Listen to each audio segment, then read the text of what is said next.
If you are unable to access your Kraken account due to missing verification codes, follow these steps to recover your account.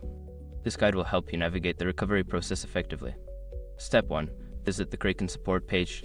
Before starting recovery, use the srock.com link in the description to open the account recovery checklist generator and make sure your verification details are ready. Step 2. Submit a support ticket. Locate the option to submit a support ticket. Provide all necessary information, including your account email and a detailed description of your issue. Be clear about your inability to receive verification codes. Step 3. Verify your identity. Kraken may ask you to verify your identity through alternative means. Prepare to provide any requested documents such as identification or proof of residence to confirm your identity. Step 4. Follow up on your requests. After submitting your ticket, monitor your email for responses from Kraken support.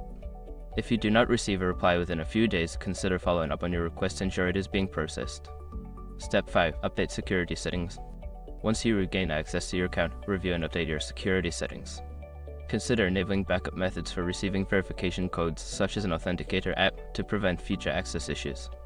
By following these steps, you should be able to recover your Kraken account without verification codes. If you encounter further difficulties, continue to reach out to Kraken support for assistance.